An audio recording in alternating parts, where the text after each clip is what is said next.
Karl, we're here at Lord's. You've arrived. Season about to get underway. Tell us a little bit about how you got here and the season ahead. From the very start, the very beginning. So, yeah, pushing on nearly 30 years ago now. My maths teacher was looking for someone to help out. He was a head groundsman at my local club at Clontarf in Dublin, and he was looking for a summer worker, someone to help out. And I didn't play cricket at the time. He was looking for a non-cricketer, so he didn't have anyone with any commitments. So he asked me to help out 2 afternoons and then the odd Saturday morning here and there for, I think it was 15 Irish pounds a week at the time, and it sort of grew from there, really. So over the years, you know, obviously you got a love for cricket, but particularly sort of looking after the ground. Where did that sort of come from? Did it come from the experience that you had, or? I think the standards at Clontarf are quite high. The attention to detail and things like that, even for a small club with volunteers mostly, you know, was probably where I got the bug, really. And the ground just always expected to look nice and always well presented and things like that, even with the small resources we had at the time. So that's sort of where I got the bug for it, and it sort of just really grew from there.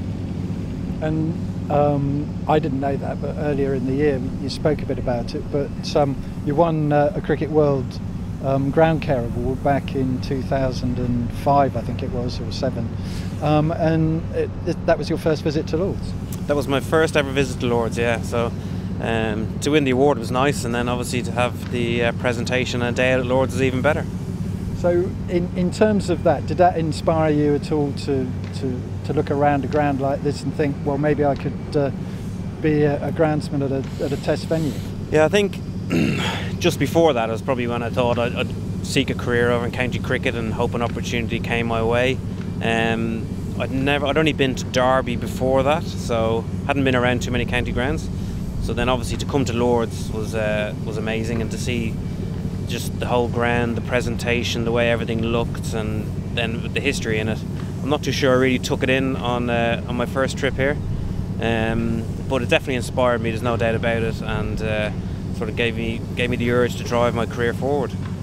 I mean, it's great that you know there is a pathway for a groundsman.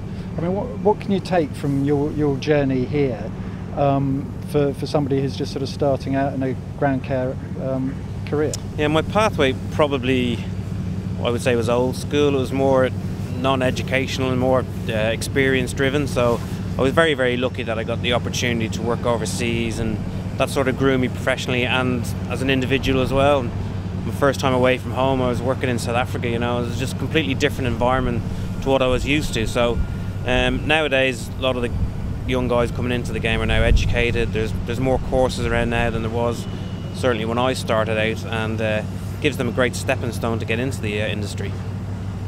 And obviously, coming to the home of cricket, was it a difficult process? The interviews and selection committees and all of that.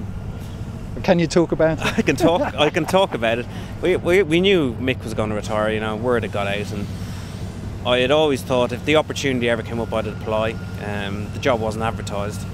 I came up and met John Stevenson. We had a sort of an informal chat, and he said, "Listen, we're going to interview 2 or 3 guys. I'll be in touch if you're successful in an interview." And then I got the call, and I came up for it. It was a nice interview. You know, I think it just speaks about the whole club. Really, it was comfortable. You know, they wanted you to be relaxed and you know, at ease. And yeah, I came out feeling positive, and I said I couldn't have done any more at the time, and what will be really is what I thought.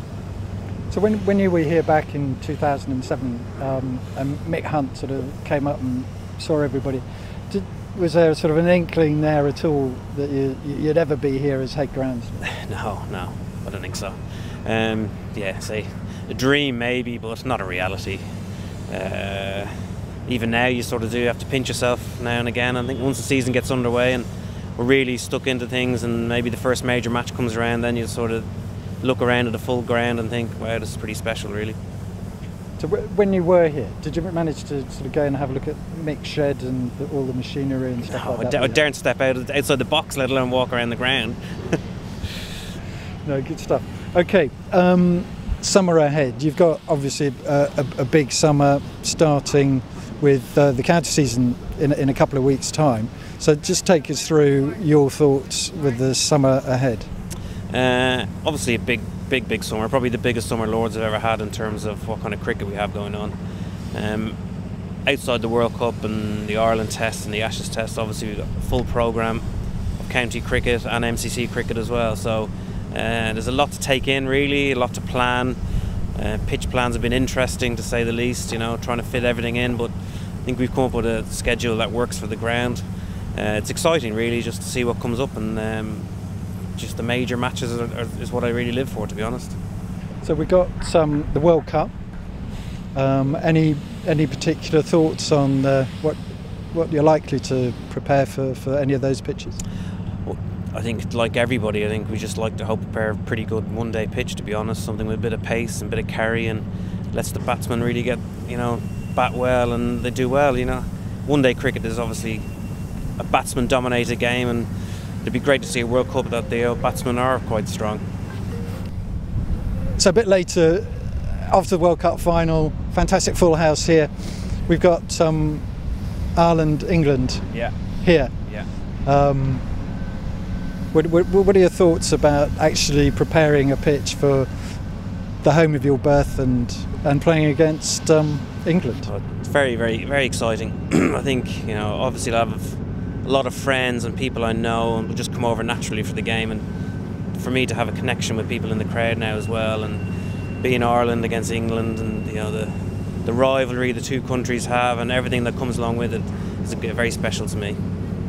And then obviously towards the end of the summer, we've got quite a packed Ashes series, fitting in lots of games in a couple of months. So an Ashes Test at Lords. Well, that's probably, from Test match cricket, the pinnacle for a groundsman, really, to prepare an Ashes Test, and that's something I'm really looking forward to. And it's going to be a real test for me as an individual. You're coming towards the end of a really long summer at that point, and looking forward to preparing, a top Test match pitch.